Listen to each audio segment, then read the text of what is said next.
পাকিস্তানের সাবেক প্রধানমন্ত্রী ইমরান খানের মুক্তির দাবিতে পেশোয়ারে বিশাল বিক্ষোভ হয়েছে। সমাবেশে অংশ নেয় হাজার হাজার কর্মী সমর্থক। শনিবার পাকিস্তানের খাইবার পাখতুনখোয়া প্রদেশের রাজধানীতে এই প্রতিবাদ কর্মসূচি অনুষ্ঠিত হয়।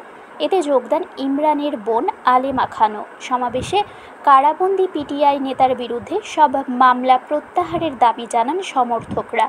সরকার বিরোধী স্লোগানও দেয় তারা। 2018 সালে পাকিস্তানের প্রধানমন্ত্রী নির্বাচিত হন সাবেক ক্রিকেট তারকা ইমরান খান, কিন্তু ক্ষমতায় আসার পর থেকেই সেনাবাহিনীর সাথে তার বিরোধের খবর শোনা যায়। 2022 সালে পার্লামেন্টে অনাস্থা ভোটে হেরে প্রধানমন্ত্রিত্ব হারান ইমরান। পরের বছর ঘুষের মামলায় আটক ও সাজাপ্রাপ্ত হন তিনি। বর্তমানে কারাবন্দী ইমরানের বিরুদ্ধে রয়েছে 1.5 শতাধিক মামলা। শারমিন শিমু, বরেন্দ্র টেলিভিশন।